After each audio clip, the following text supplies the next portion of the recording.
bisa menambah kita semangat, semangat untuk suka duduk di majelis ilmu, untuk suka duduk di majelis zikir, suka datang di tempat pengajian.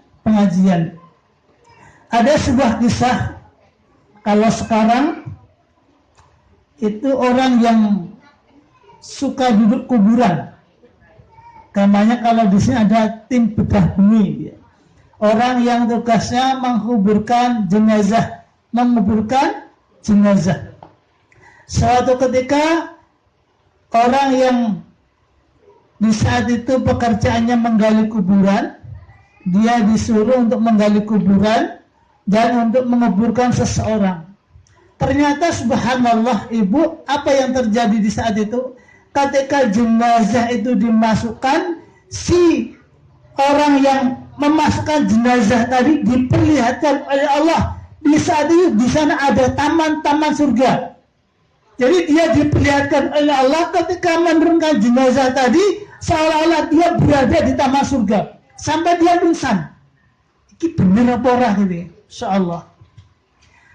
Lantas selang berapa bulan ada orang meninggal lagi. Dia disuruh untuk menguburkan jenazah tadi, menggali plus menguburkan. Ternyata di hari yang kedua sama. Dia diperlihatkan oleh Allah, di saat itu dia melihat, dia melihat taman-taman surga. Melihat langsung taman-taman surga. Bayangkan itu sedang di liang lahat dulu ya. Lantas si penggali kubur tadi bertanya kepada seorang ibu yang ibu tadi kehilangan anak yang meninggal. Tanya, mengisahkan bahwasanya di hari pertama saya menguburkan putra Anda, saya mengalami kejadian seperti ini. Yang kedua, saya diperlihatkan seolah-olah saya berada di taman surga. Apa amalan yang dilakukan anak Anda ya? Ternyata dia menjelaskan, anak saya dulu ketika hidup suka duduk di majelis ilmu. Dia senang untuk bertolabul ilm, mencari ilmu. Masya Allah, mencari ilmu. Yang kedua, ternyata yang meninggal tadi orang yang membiayai saudaranya untuk bertolabul ilm. Masya Allah, yang satu mengusahakan jiwanya, badannya untuk bisa duduk di majelis ilmu, yang satu membiayai ben pinter ngaji, ben seneng ngaji. Kamanya ibu jeneng gadah putra di TPAK sinau Al-Quran disangoni. Disangoni untuk ganjaran, disangoni seneng. Maka ibu-ibu yang dirahmati Allah Ta'ala, usahakan putra-putra jenengan, mungkin cucu jenengan, usahakan ikut TPA. Ini usaha jenengan, usaha kita semua. Ternyata kisah tadi diperlihatkan oleh Allah, orang yang suka bertolabul ilm langsung dikas, Masya Allah. Penggali kubur diperlihatkan oleh Allah, dan kisah tadi bisa berada di taman-taman surga. Insya Allah. Insya Allah kita semua yang hadir ini, insya Allah seperti ini, insya Allah. Allahumma amin ya rabbal alamin. Ibu-ibu yang dirahmati Allah Subhanahu wa Ta'ala, untuk di sore hari ini saya akan menyampaikan tentang sunnah-sunnah, adab-adab yang telah dijalankan beliau Rasulullah SAW, sehingga insya Allah dengan asbab Rasulullah mengajarkan sunnah kepada kita semua, ketika kita meniru sunnah beliau, kita insya Allah termasuk salah satu umat beliau. Saya buka terlebih dahulu di surat Ali Imran. Surat Ali Imran itu surat yang ketiga. Surat Ali Imran, yang bawa mushaf Al-Quran, buka surat Ali Imran. Ali Imran itu surat yang keberapa ibu? Surat yang ketiga, ayatnya ayat yang ke-31.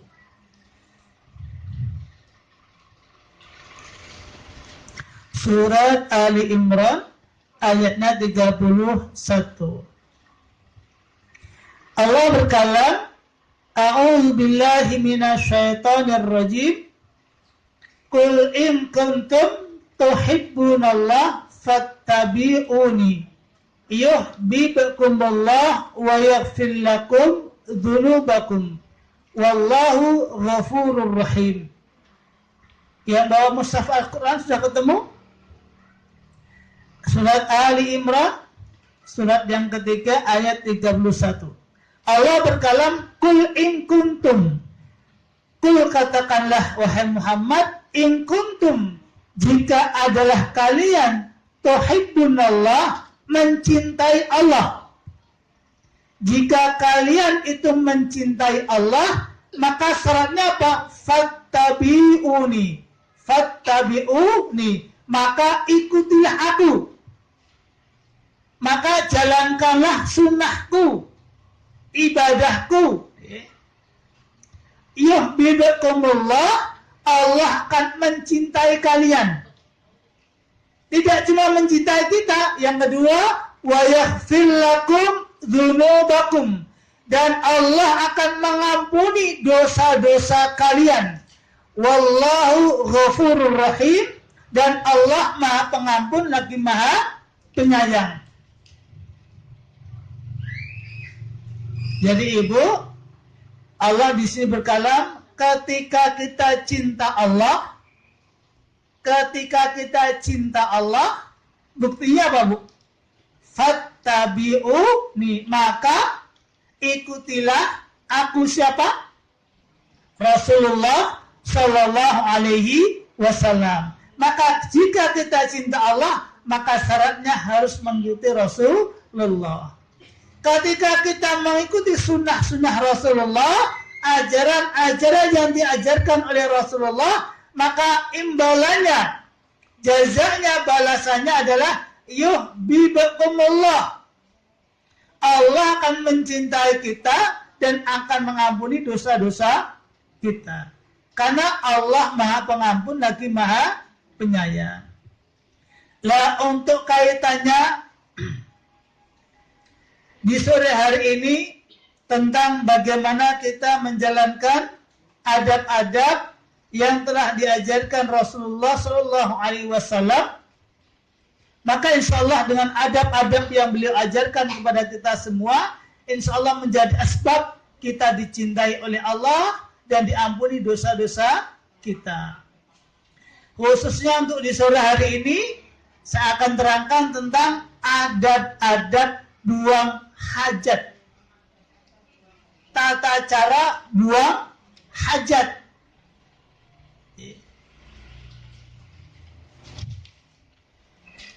Buang hajat ketika masuk ke kamar mandi. Ternyata Islam itu begitu indah, Ibu. Islam itu sangat indah. Karena apa? Semua urusan ketika manusia dalam keadaan tidak tidur, itu semua diikat dengan apa? Sunnah-sunnah Rasulullah. Ajaran-ajaran Nabi tercinta Muhammad Sallallahu Alaihi Wasallam. Bahkan dalam bab buang hajat pun itu diatur. Tidak cuma ibadah sholat, puasa, apalagi zakat, apalagi naik haji, tidak cuma itu. Buang hajat saja itu diatur oleh Islam. Diajari oleh Nabi kita Muhammad Sallallahu Alaihi Wasallam. Pertama, adab yang pertama yang kita jalankan, kita lakukan ketika kita buang hajat. Doa ketika masuk kamar mandi dan keluar darinya. Yang pertama adalah doa ketika masuk kamar mandi dan keluar darinya.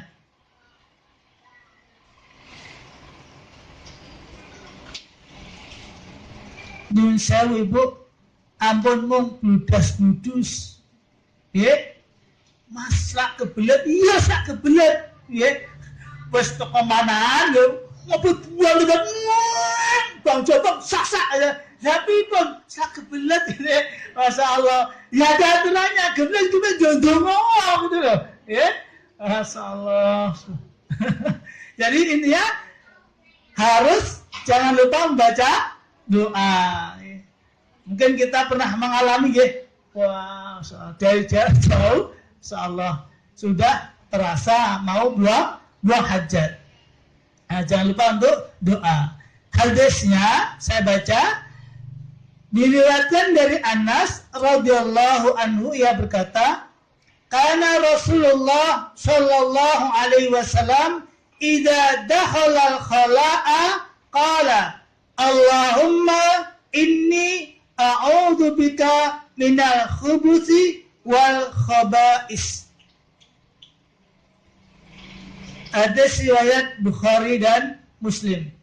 Karena adalah Rasulullah sallallahu alaihi wasallam idza dakhala al-khala', ketika beliau masuk khala, kamar mandi, tempat untuk buang hajat, qala, beliau mendoa, Allahumma inni a'udzubika minal khubusi wal khaba'is. Ibu-ibu dah hafal semua? Alhamdulillah. Wonten lebat sampun hafal doa Ibu? Alhamdulillah. Monggo dibawa sareng-sareng, setunggal kalih tiga.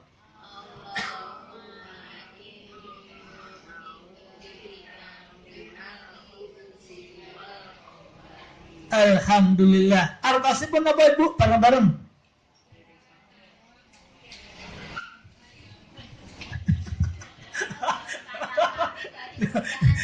Loh.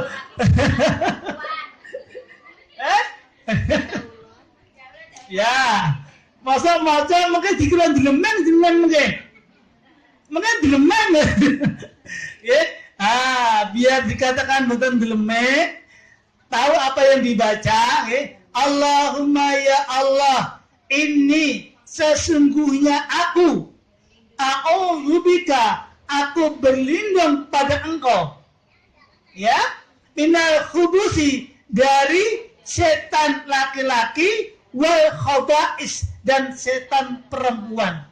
Setan yang jenis dari jenis laki-laki dan jenis perempuan. Bahayanya niki. Nek ibu mlebet lahiran donga, berarti sing nyawang sinten? Wow. Adanya wow kan ini. Jadi abang sultan nggih, abang sultan wis penak setan laki-laki mungkin. Masyaallah. Jadi intinya ketika kita masuk, kita mengucapkan doa perlindungan. Ya Allah, sesungguhnya aku berlindung kepada engkau dari apa? Dari setan laki-laki dan setan perempuan. Atau dalam riwayat yang lain, bahwasanya ketika seseorang masuk membaca bismillah, minimal baca bismillah. Nah, bismillah kali tunggu ini doa budi. Doa niki, anak jenengan bulan terfa atau kebelet bismillah masuk, bismillah langsung nanti bismillah kan nanti. Nah, Allahumma inni a'udzubika minal khubusi wal khaba'is wasna suwan ya. Kesuwan ya, wis ngampet ya. Soalnya ndak kesuwan ya. Cukup bismillah. Insyaallah dengan cuma bismillah ini ibu seolah-olah sudah ada tabir. Tabir tahu ya? Tabir itu pembatas, tembok penghalang. Jadi ketika jenengan sudah bismillah, setan laki-laki, setan perempuan tidak bisa lihat. Tidak bisa lihat karena apa? Sudah ada dinding, tembok, tabir.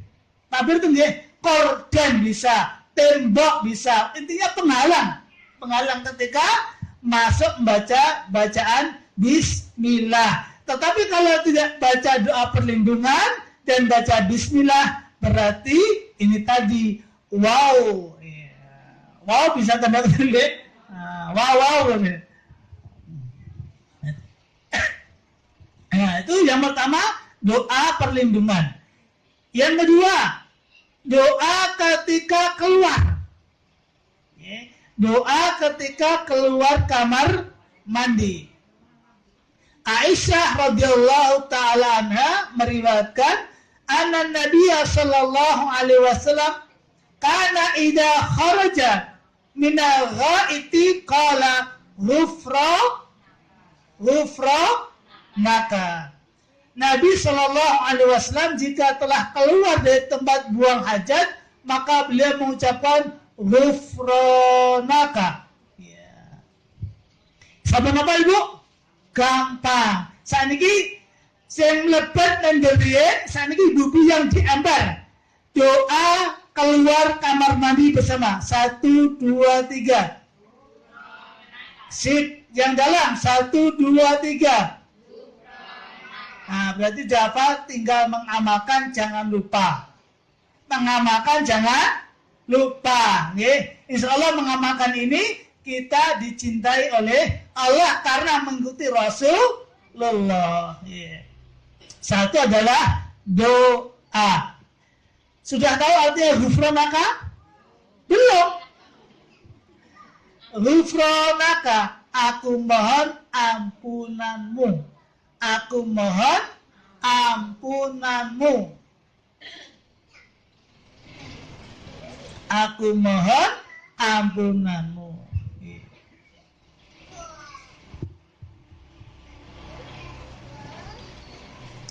Terus yang kedua,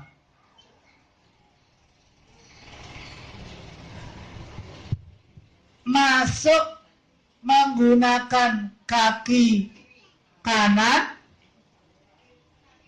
kiri, berarti itu sih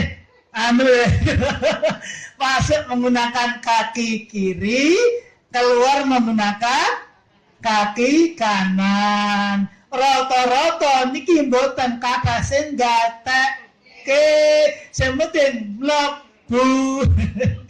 Tenane lho ya. Niki nggih.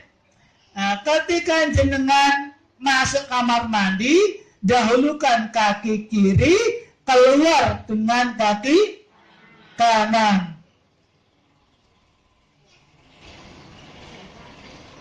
Karena beliau Rasulullah itu karena Nabi sallallahu alaihi wasallam yujibuhu tayammunu fi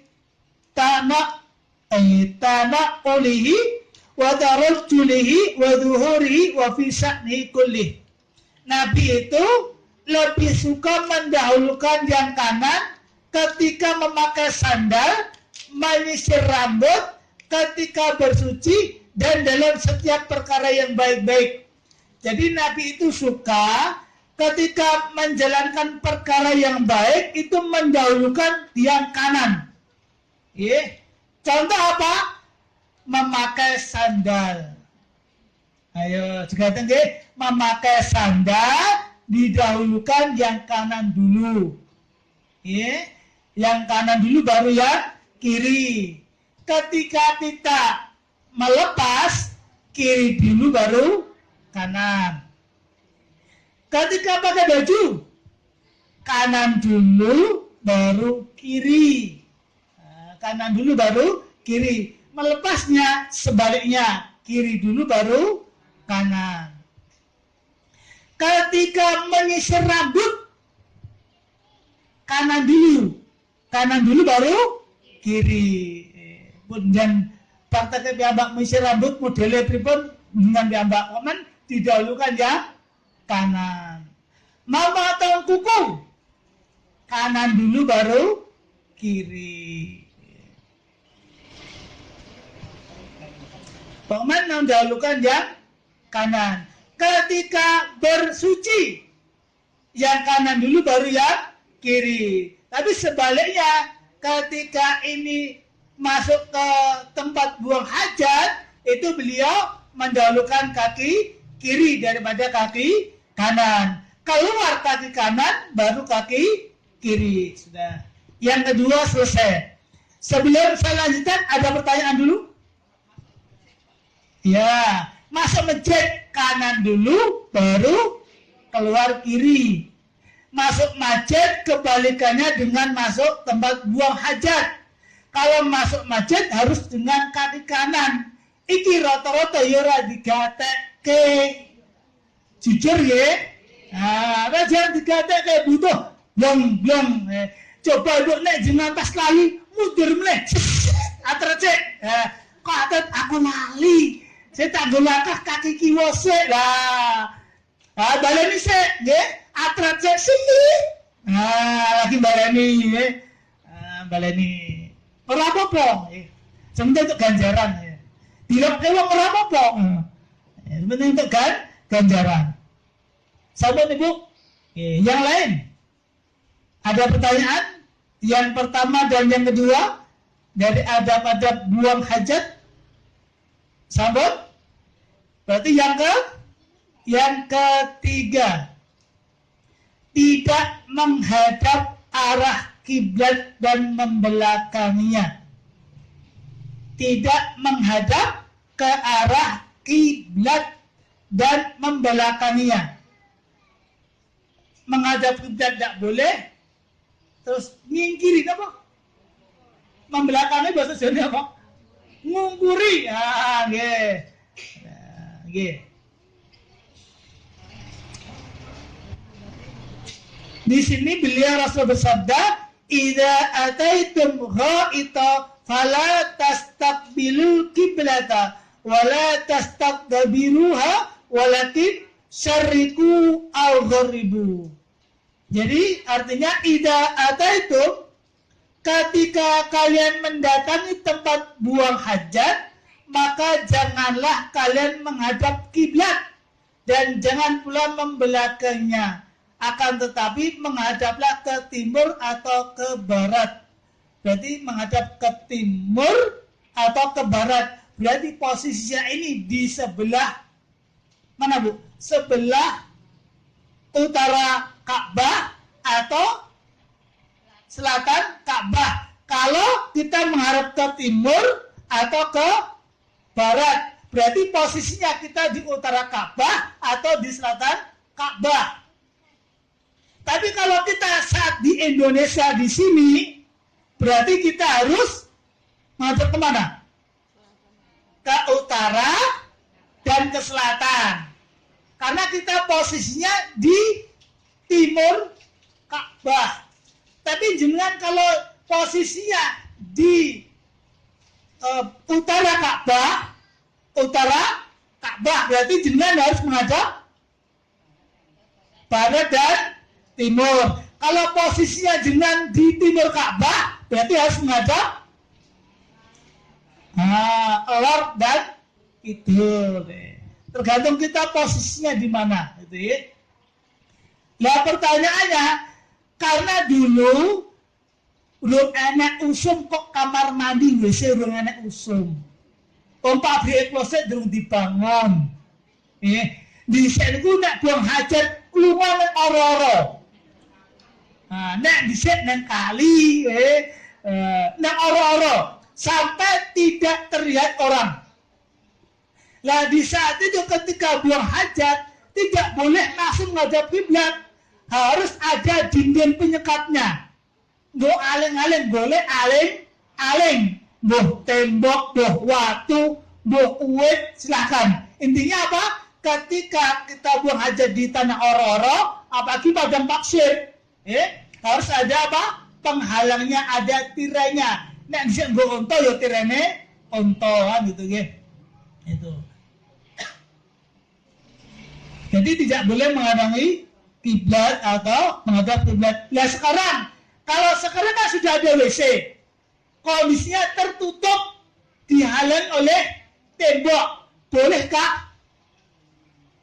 Pertanyaan, kalau dulu kalau buang hajat kan di tanah lapang, oro-oro, tidak ada penghalang, tidak ada tabir. Maka Rasulullah bersabda tidak boleh menghadap dan membelakangi Ka'bah. Nah sekarang posisinya buat tentang oro-oro, tentang kamar mandi dalam satu rumah sudah ada. Sudah tersekat oleh tembok, sudah ada penghalangnya. Kira-kira boleh enggak?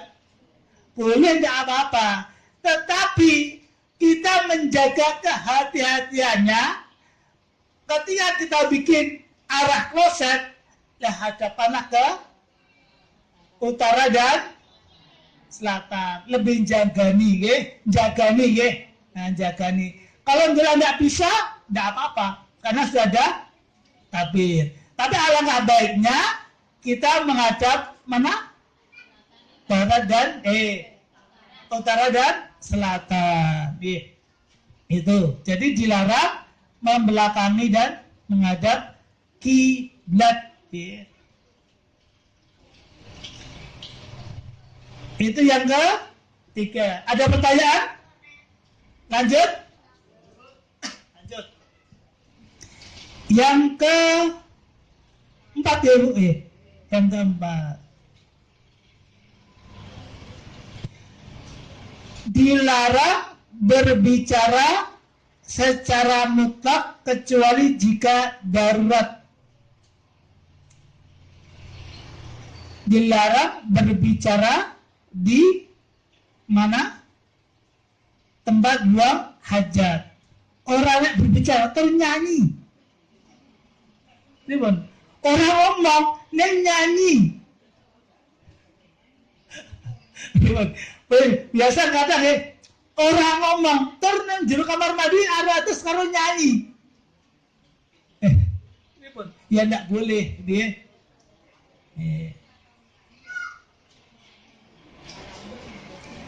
Di sini hadisnya saya baca, anna rajulan marra Rasulullah sallallahu alaihi wasallam yabulu fasalam falam yarudda alaihi. Ada seorang yang melewati Rasulullah sallallahu alaihi wasallam, beliau sedang buang hajat, baul kencing. Ketika itu orang tersebut mengucapkan salam, namun beliau tidak membalasnya. Jadi ketika jengah di kamar mandi ada orang yang assalamualaikum, maka kita tidak boleh menjawabnya, diam saja.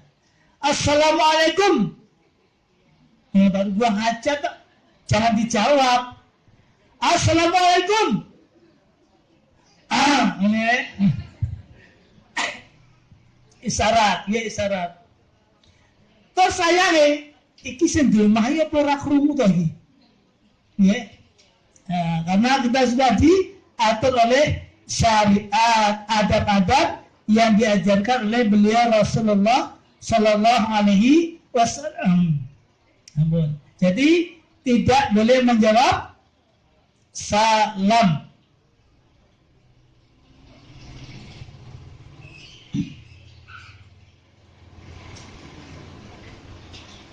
Sudah? Yang berapa Ibu? Kelima. Tidak boleh buang hajat di jalan atau tempat bernaungnya manusia. Halte bis, anak wit ringin biasanya disinggahin gue berteduh. Nah, itu tidak boleh dikencingi.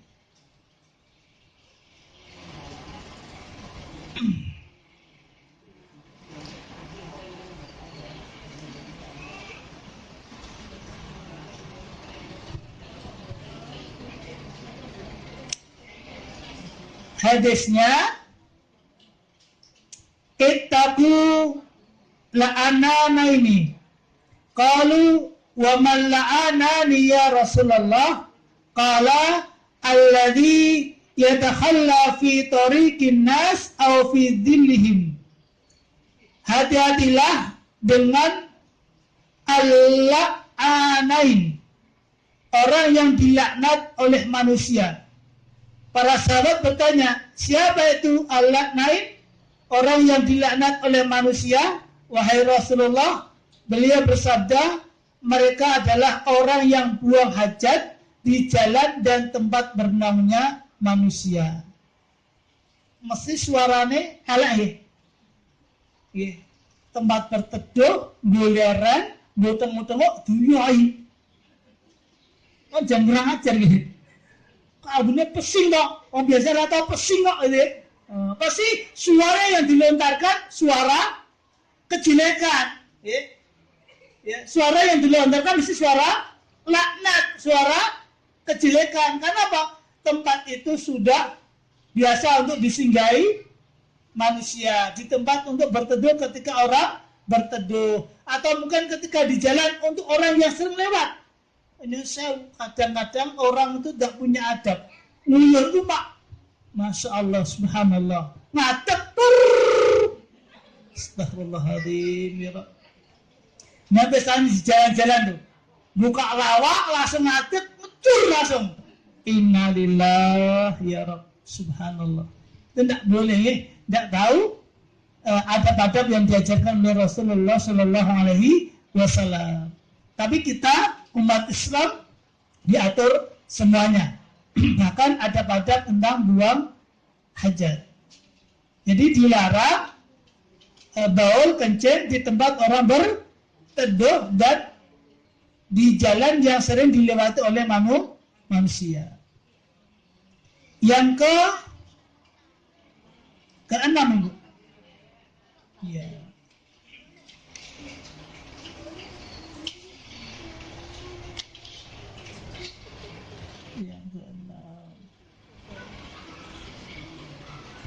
Tidak boleh buang hajat di air yang tergenang.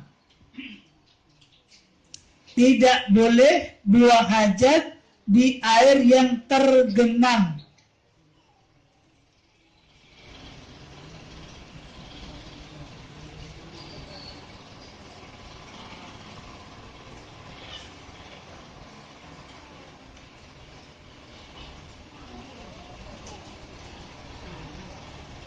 Nenek kenceng nang kolam renang pripun?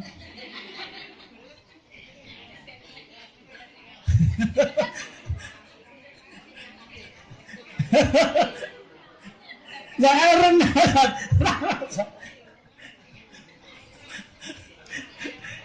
Yang mentas dhisik.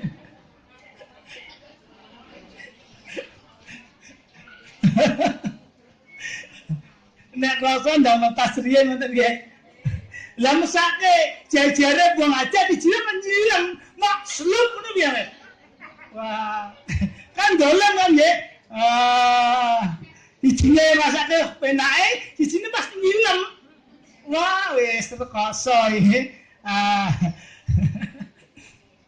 Intinya apa? Tidak boleh kencing buang hajat di air yang tergenang karena Rasulullah melarang annahu naha ayyubala fi ma'i raqid. Jadi Rasulullah melarang kencing di air yang tergenang. Tidak boleh. Nang kolah, ya tidak boleh. Intinya air yang menggenang sedikit atau banyak tidak boleh dikencingi.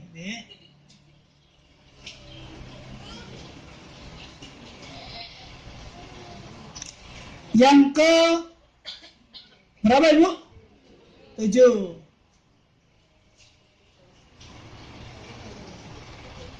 Memperhatikan adab ketika istinja. Memperhatikan adab ketika istinja. Istinja itu apa? Cebok.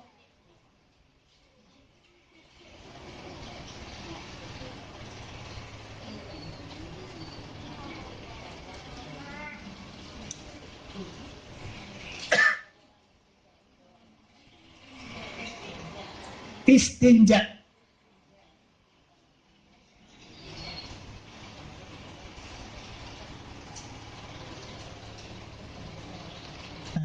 Hadisnya yang pertama, tidak beristinja dan menyentuh kemaluan dengan tangan kanan.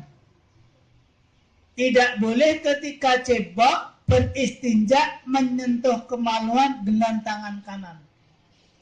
Okay.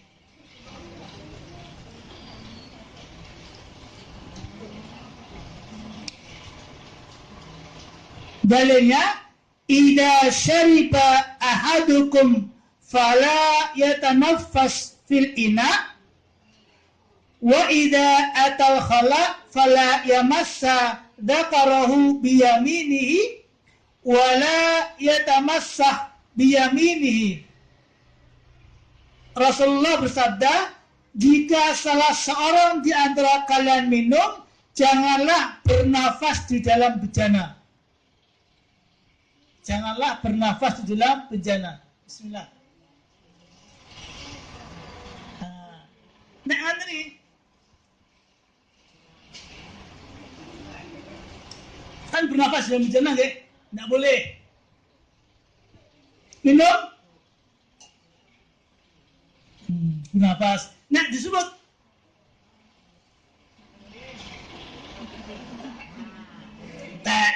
ini bernafas dalam bejana.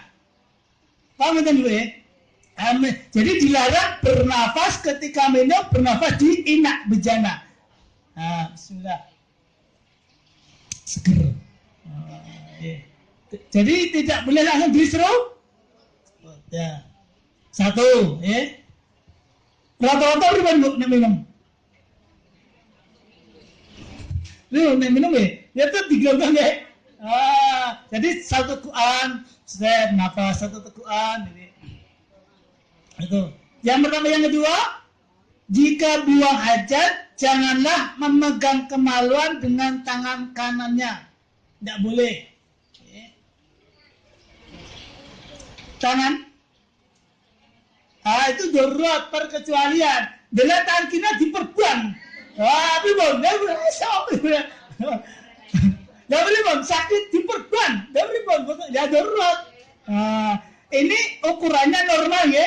Ukurannya normal. Tidak ada perkecualian. Kalau di perban ya itu perkecualian.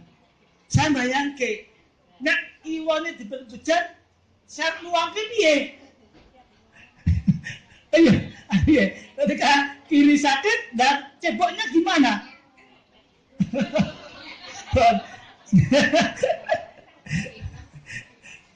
Iya.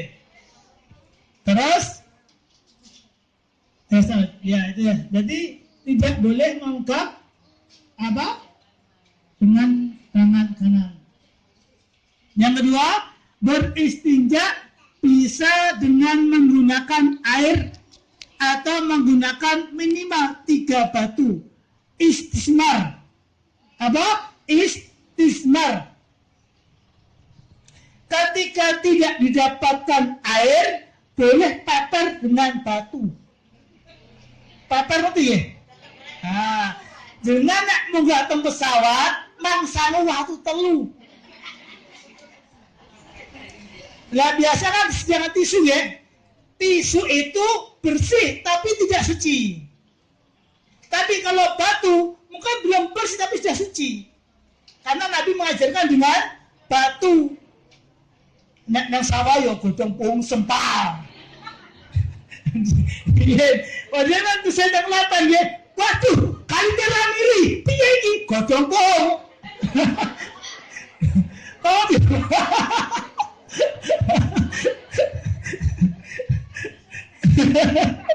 jadi dia nggak punya jarang punya WC yang biasanya langsung menggali nembok tenang tanpa bulan pojok kono insyaallah bisa dengar masjid Nur Jamil misal Pak Sugende niku karena milihnya beli banget nek jam 5 jejer nek iki lho lahir rapih ya bang lahir rapih ini bisa niku mereka itu jejer, masya Allah, subhanallah. Orang itu kalau orang plus, orang plus. Zaman rien, zaman dise, saya misi nggak ketahuan dan kegakin. Jadi beristinja menggunakan air atau kalau tidak ada air minimal dengan 3 batu istismar, dia.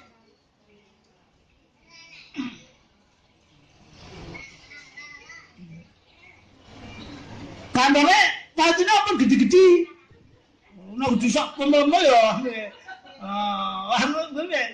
Ya kecil-kecil aja lah. Segini-segini aja.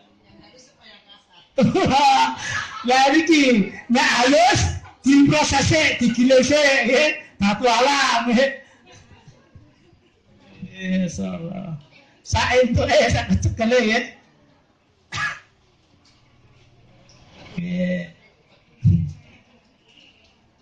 Ini jaganya kalau tidak ada air. Alhamdulillah kalau di Colomadu sing jenenge banyu kuwi turah.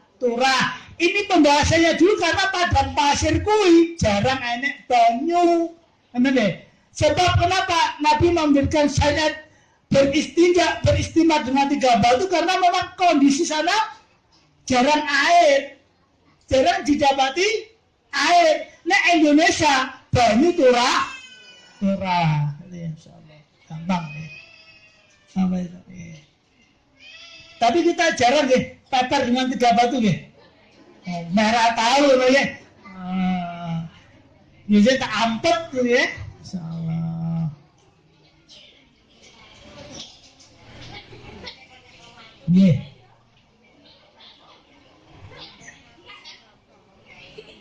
Apa?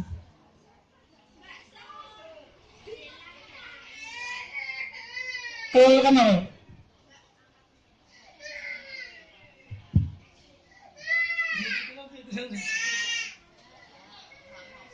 Makan apa? Oh, keselak.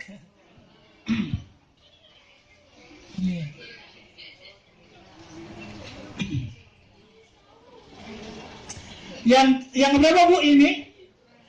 8.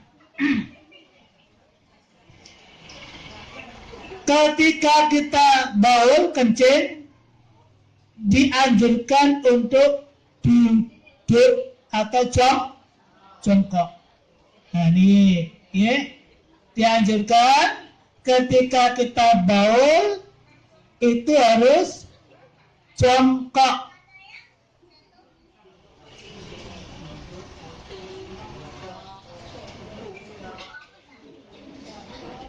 Karena didapatkan Masya Allah Subhanallah yang beliau Rasul ajarkan ketika seseorang dalam keadaan baul jongkok, Masya Allah itu mencegah dari penyakit prostat. Ya Masya Allah Subhanallah.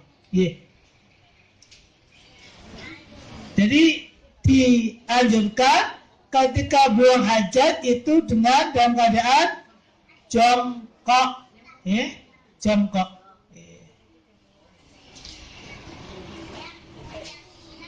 Yang terakhir, yang ke-10. Yang terakhir berapa? 9. Oh 9. Yang 9 tidak boleh membawa tulisan kalimat Allah. Kalau dulu Rasulullah bawa cincin, itu cincinnya dilepas. Kalau dulu kan Rasul membawa cincinnya ini stampannya Muhammad Rasulullah, maka dilepas. Maka dilarang seseorang itu membawa Al-Quran. Kemarin tidak boleh, dilarang. Dilarang membawa tulisan yang ada tulisannya Allah dan Rasulullah. HP disalin dulu, dimatikan dulu. Tapi ada pendapat yang lain, daurah tidak apa-apa ketika dibungkus, nah cincinnya emas, tulisannya Allah kan biasanya itu dibungkus rapat di kantongnya boleh. Nah dilepas, canda kayak gini hilangnya, gitu? Nah hilangnya, ya dilepas di kantongnya atau dibungkus yang rapat. Ada yang membolehkan. Yang ke-10 di dalam tempat buang hajat tidak boleh membaca Al-Quran. Lah wedi apa? Wedi karo maca qul a'udzu birabbin nas. Tidak boleh, haram, dosa, tidak boleh. Nang isabut papringan malam Jumat Kliwon tetap udan terus anak grupnya ya piye ya kemoco enggak boleh nggih enggak boleh enggak boleh ya enggak boleh membaca kalimat-kalimat thayyibah atau yang sejenisnya ya. Karena kita tadi awal masuknya sudah kita membaca doa perlindungan ya. Sudah alhamdulillah sudah jam 5. Alhamdulillah tadi sedikit kita mengenal adab-adab buang hajat. Adab-adab buang hajat yang telah diajarkan oleh beliau Rasulullah sallallahu alaihi wasallam. Kita sudah tahu ilmunya, tinggal kita mengamalkannya. Insyaallah dengan kita mengamalkan yang diajarkan dan disunnahkan beliau Rasulullah, insyaallah kita akan dicintai oleh Allah dan akan diampuni dosa-dosa kita. Ibu-ibu yang dirahmati Allah Ta'ala, pengumuman untuk panitia ummahat, semua panitia ummahat, nih ibu-ibu ummahat, nanti malam disuruh hadir untuk musyawarah. Panitia ummahat, pengajian ibu-ibu ummahat, diharapkan nanti malam kumpul untuk musyawarah penyembelihan hewan kurban. Insyaallah di sini 2 ekor lembu dan sementara 4 ekor kambing, kalau nggak 5 atau 4 ekor kambing. Dan saya mengundang semuanya ibu-ibu, semuanya jamaah pengajian ibu dan warga sekitar. Saya mengundang diadakan acara makan-makan setelah Jumatan di sini. Siapapun boleh hadir. Makan-makan mungkin tenggel tidak masak daging, tapi pun dimasak daging, semua bisa hadir di tempat rumah Quran. Saya mengundang sebagai salah satu panitia kurban. Semoga ada manfaatnya untuk kita semua. Kita terus doa ibu, saya mendoa, ibu-ibu yang mengaminkan. Bismillahirrahmanirrahim. Innallaha wa malaikatahu sallu ala nabi ya ayyuhalladzina amanu sallu alaihi wa sallimu taslima birahmatika ya arhamar rahimin. Allahumma ighfir lil mu'minina wal mu'minat wal muslimina wal muslimat al ahya'i minhum wal amwat innaka sami'un qaribun mujibud da'wat ya qadiyal hajat. Allahumma ansur man nasraddin wardzul man khadalal muslimin wansurul mustad'afina minal mu'minin. Allahumma khtim lana bil iman ya Rabb. Allahumma khtim lana bil islam. Allahumma khtim lana bi husnil khatimah. Allahumma khtif lana bi husnil khatimah. Rabbana atina fid dunya hasanah wa fil akhirati hasanah wa qina adzabannar wa qina adzabannar. Wa sallallahu ala Muhammad wa ala ali Muhammad walhamdulillahi rabbil alamin. Assalamualaikum warahmatullahi wabarakatuh.